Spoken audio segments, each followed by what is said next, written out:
एक ठाकुर जी के परम भक्त थे त्रिपुरदास, बहुत अच्छा चरित्र है उनका। तो त्रिपुरदास जी जो थे श्रीनाथ जी की गगदल बना के भेजते थे। गगदल जानते हैं? कंबल, सर्दियों में जो ठाकुर जी धारण करते हैं। किसी ने श्रीनाथ जी के दर्शन किए हो, शीतकाल में दर्शन करना, ठाकुर जी का मुखमंडल दिखाई देता, बाकी सब ऐसे पूरे ढके रहते हैं, उसको गगदल बोलते हैं। तो त्रिपुरदास जी जो थे ये बहुत बड़े मंत्री थे, इनके पास मंत्री पद पर थे तो खूब धन आता था। तो ये बढ़िया सोने की जड़ाऊ, चांदी की जड़ाऊ, बढ़िया गगदल भेजते थे ठाकुर जी को। किसी ने जाके बादशाह से शिकायत कर दी, बोले त्रिपुरदास जी आपके खजाने के सारे पैसा लगा के गगदल बना के श्रीनाथ जी को भेज देते हैं। तो बादशाह ने इनको अपनी मंत्री पद से हटा दिया, और जैसे ये मंत्री पद से हटे कंगाली आ गई, गरीब हो गए। अब इनके पास इतना भी धन नहीं था कि गगदल खरीद के भेज सकें। तो एक लिखने वाली कलम थी इनके पास, वो कलम बेच दी जाकर के, तो उससे 1 रुपया मिला। 1 रुपया से इन्होंने जो वस्त्र खरीदा, बिल्कुल 3rd क्लास वस्त्र खरीदा, 1 रुपए का आया। मन में बड़े दुखी थे, बोले ठाकुर जी मैंने कभी ऐसा वस्त्र आपको भेजा नहीं, लेकिन क्या बताऊं, और कोई मेरे पास चारा नहीं। वो वस्त्र खरीद करके और उस पर प्रेम से हृदय से लगा के उस पर बढ़िया सुंदर कुछ रंग रोगन किया, जो जो उन पर उपस्थित था। थोड़े थोड़े इत्र बचे थे, इत्र लगा दिया और किसी के हाथ मंदिर भिजवा दिए। पहले तो हमेशा खुद जाते थे जब मंत्री थे, लेकिन अब मन में सोचे कि कहीं मैं ऐसी अवस्था में मंदिर गया, गुसाई जी ने अगर मुझे इस अवस्था में देखा तो वे कहीं मुझ पर कृपा करने के लिए धनराशि ना दे। नहीं गए, किसी के हाथों भिजवा दिया। गगदल नहीं बना पाए थे, चद्दर बनी थी, बस भिजवा दी। और कोई बात नहीं, ठाकुर जी समझेंगे मेरी परिस्थिति। शीतकाल का समय आया, यहां पर वो चद्दर जैसे ही पहुंची तो भंडारियों ने सोचा ये तो बिल्कुल सामान्य स्थिति की है, ये ठाकुर जी की सेवा में क्यों जावे, ऐसे ही रख दो इसको कहीं किनारे किनारे में कहीं रख दी। शीतकाल प्रारंभ हुआ, जैसे ही ठाकुर जी को गगदल पहनाई, रात्रि में शयन करा करके गुसाई जी चले गए। रात भर गुसाई जी ठिठरते रहे, मुंह कांपते रहे, हाथ पर कांपते रहे। सुबह मंगला में जैसे ही दर्शन करने गए तो भीतर जाके जैसे ही ठाकुर जी को उठाया, ठाकुर जी के दांतों की आवाज आ रही थी, cut cut cut cut cut cut जोर से, और ठाकुर ठिठर रहे हैं जोर से। गुसाई जी बोले 5-5 गगदल पहना रखी हैं फिर भी ठिठर रहे हैं, अंगीठी जला के लाओ। अंगीठी जला करके ठाकुर जी के आगे हाथ सेक सेक के, कभी हाथ पे लगा मैं, कभी गालों पे लगा मैं, कभी गले पे लगा मैं। ठाकुर जी बोले जाड़ो लग रहा, बहुत जोड़ते जाड़ो लग रहा मुझे। गुसाई जी बोले जय जय, अंगीठी जला दे, 5-5 गगदल उड़ा दे, और गगदल लेके आओ। महाराज 10-10 गगदल, ठाकुर जी ढक गए पूरे रजाइयों में, 5-5 अंगीठी जला दी, और ठाकुर जी हिल रहे हैं जोर से। और केवल नाटक कर रहे हो ऐसा नहीं, स्पर्श करने में बिल्कुल ऐसा लग रहा है जैसे मानो जैसे ठंडे पड़ गए हो ठाकुर जी। गुसाई जी तो इतनी चिंता में आ गए, क्या करें क्या करें क्या करें। अचानक गुसाई जी बोले 10-10 गगदल और 5-5 अंगीठी, फिर भी ठंडक नहीं जा रही, कोई लीला तो नहीं श्याम सुंदर की। ओहो, निश्चित ही किसी भक्त के द्वारा भेंट आई है और वो हमने पधराई नहीं है, इसीलिए ये सब हो रहा है। तुरंत गुसाई जी बोले किसी भक्त की भेंट आई थी क्या? क्या क्या भेंट आई बताओ। सब बताया, बोले ये भेंट आई है। पर एक बोला एक और आई है, वो पतली सी चद्दर आई है एक, उसका कपड़ा भी ऐसा हम भी नहीं पहने, वो रखी है किनारे। गुसाई जी बोले वही लेके आओ। लेकर के आए, सारे 10 के 10 गगदल हटाई, पतली सी बेकार से कपड़ा की वो चद्दर जैसे ही ठाकुर जी को उड़ाई, ठाकुर जी बोले पसीना आ गए मुंह, तो भैया मेरी सबरो जाड़ो चलो गो। अरे अंगीठी हटाओ, मुंह को बहुत जोर से गर्मी लग रही है। गुसाई जी बोले बलिहारी ठाकुर जी आपकी जय हो, आपको ना तो जाड़ा लगता है, ना भूख लगती है, ना प्यास लगती है, ना गर्मी लगती है। भक्त के द्वारा प्रस्तुत भाव स्वीकार करने के लिए सारे भाव प्रकट कर लेते हो। ऐसे हमारे ठाकुर जी। तो त्रिपुर दास की बेचारी की सामान्य सी चद्दर ओढ़ करके ठाकुर जी पसीना बहा रहे हैं अपने मुंह, इतनी जोर से गर्मी लगी आई मुंह। ऐसे हमारे ठाकुर जी। तो आप मत कीजिए, आप तो पवित्रता का भी ध्यान रखो, वर्णाश्रम धर्म का भी ध्यान रखो, सभ्यताओं का भी ध्यान रखो, वेद मर्यादाओं का भी पालन करो। ठाकुर जी को अवसर दीजिए। प्रेम आपका ऐसा हो कि ठाकुर जी नियम तोड़वाने की आज्ञा दें, तब श्रेष्ठता है। हरिराम व्यास जी जिन्होंने जुगल किशोर जी को प्रकट किया, ऐसे श्री हरिराम व्यास जी की बेटी का ब्याह था और अपनी बेटी के ब्याह में जितने ब्राह्मण आए, हरिराम व्यास जी अपनी बेटी के ब्याह से प्रसन्न नहीं थे। क्यों नहीं थे? कोई पिता अपने पुत्री के ब्याह से अप्रसन्न कैसे हो सकता है? लेकिन उनके मन में भाव था कि भाई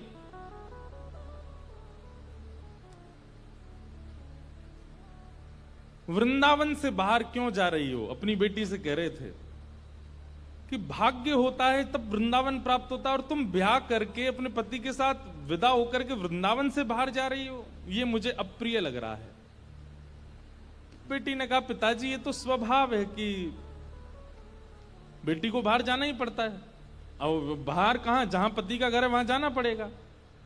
तो हरिराम व्यास जी बोले, तुम्हारे पास दो उपाय हैं। बोले क्या? या तो पति से कहो कि वृंदावन में घर बना ले, या फिर उसी से ब्याह करो जो वृंदावन में रहता हो।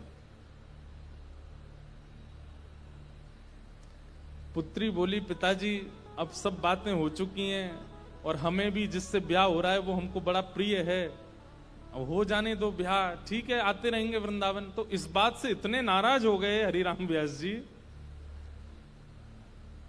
कि तुमको व्यक्ति विशेष प्रिय है। अरे हरिराम व्यास जी तो ये तक बोल गए थे कि भाई लंगड़ा हो, वृंदावन का हो तो उससे ब्याह कर लो, कोई गुण ना हो लेकिन वृंदावन का तो ब्याह करो, क्योंकि वृंदावन रहने को मिलेगा। लेकिन तुम और गुणों को देख करके वृंदावन छोड़ करके जा रही हो, ये तुम्हारा सबसे बड़ा दुर्भाग्य है। तो अपनी बेटी के ब्याह से प्रसन्न नहीं थे, तो हरिराम व्यास जी की पत्नी और बाकी बच्चे बोले, पिताजी को रहने दो नाराज, हम तो ब्याह करेंगे आनंद से। और हरिराम व्यास जी के शिष्य थे ओरछा के राजा मधुकरशा, उन्होंने पूरी शादी की व्यवस्था की, लेकिन हरिराम व्यास जी की भौएं चढ़ी नहीं। और ज्यादा दुखी तो वे तब हो गए कि उन्होंने एक शर्त रखी, चलो ठीक है ब्याह कर रहे हो तुम, अपनी मर्जी से कर रहे हो, सब ठीक है, लेकिन पहली पंगत वैष्णव जनों को, संत जनों को, रसिक जनों को करानी पड़ेगी। लेकिन जब ब्याह का प्रसंग आता है ना, तो घर के लोग इन सब चीजों पर विश्वास करते नहीं है। घर के सब सदस्य बोले, पहली पंगत तो बारात की होगी। बोले पिताजी ने कहा संतों को कराओ। बोले बोलने दो उनको, तुम तो उन्हीं को करा दो। और रही बात संतों की, तो एक काम करते हैं, पहले ही पूड़ी कचौड़ी जो भी बना है दावत में, पहले ही निकाल करके अलग धर देते हैं, जब संत आएंगे उनको पवा देंगे। हरिराम व्यास जी को ये बात पता चल गई तो इतने नाराज हो गए। उनका एक पद भी है,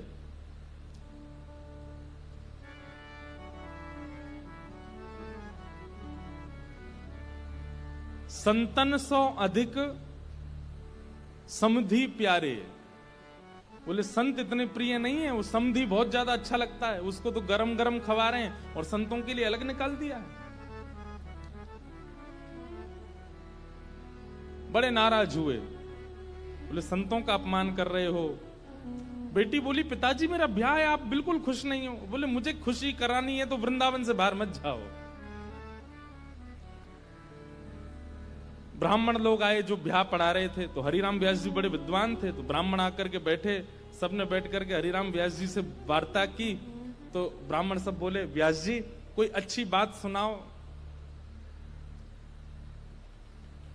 तो हरिराम व्यास जी पद गाने लगे, वे मरे जिन मेरे घर ब्याह पढ़वायो। सारे ब्राह्मण बोले ऐसा मत कहो। भगवान बोले कि तुम भाग जाओ यहां से, या तो पुत्री को कहो कि वो वृंदावन छोड़ करके नहीं जाए, और यदि वो जाने का मन बना चुकी है तो वो सब मर जाएंगे जिन्होंने ब्याह पढ़ाया। ब्राह्मण तो घबरा गए। फिर अंत में मधुकर शाह जो राजा थे ओरछा के, उन्होंने हरिराम व्यास जी को प्रणाम किया। बोले मैं जिम्मेवारी लेता हूं, आपके दामाद और बेटी बाहर नहीं जाएंगे, मैं यहीं घर बनवा दूंगा, वो यहीं रहेंगे। तब हरिराम व्यास जी प्रसन्न हुए। मतलब हम संसारी लोग हैं, हमारे लिए कई बार रिश्ते नातेदार ज्यादा हो जाते हैं, ठाकुर जी से ज्यादा हो जाते हैं। हमारे लिए कई बार दिखावा ज्यादा हो जाता है, कई बार सब प्रदर्शन में हम लोग ज्यादा चले जाते हैं, हमारे लिए भक्ति भाव कहीं पीछे छूट जाता है। पर वृंदावन को भजने वाले के लिए ठाकुर जी प्रधान है और कुछ प्रधान नहीं है।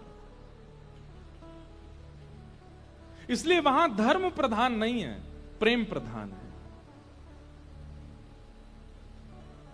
एक भगवान के परम भक्त थे, नारायण दास उनका नाम था।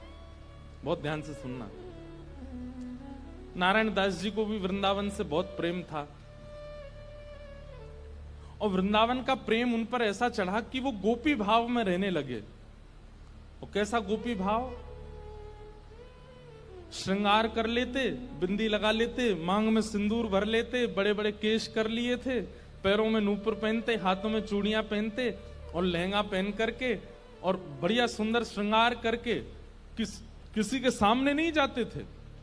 अपने गोपाल जी उनको तैयार करके, उनका श्रृंगार करके उनका भोग लगा के उनके सामने नाचते थे, अपने ठाकुर जी के आगे, और किसी को नहीं दिखाते थे, बस अपने ठाकुर जी को दर्शन कराते थे।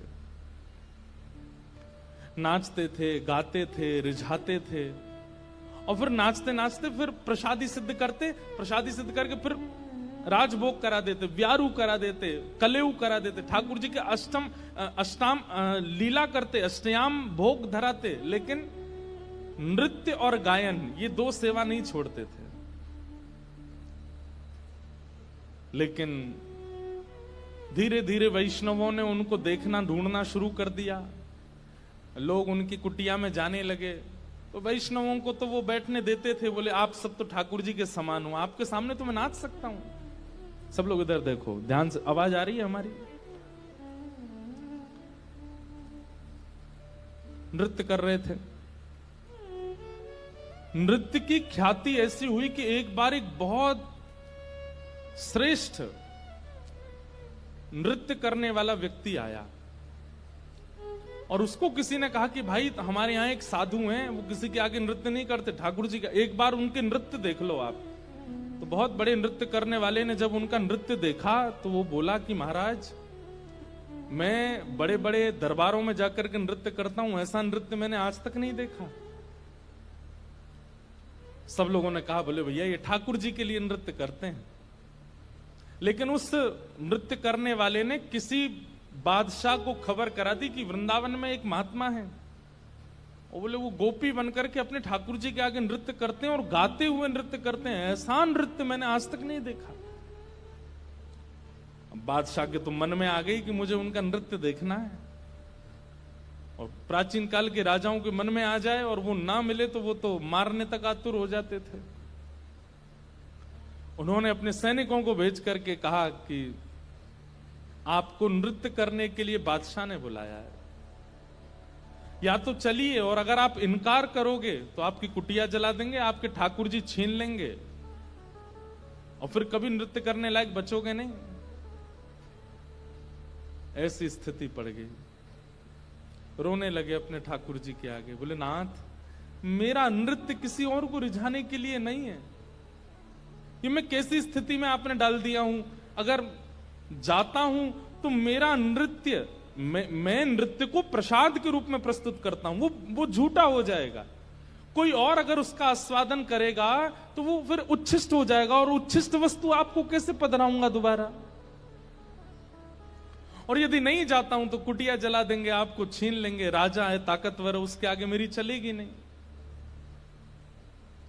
रात भर रोते रहे अपने ठाकुर जी के आगे।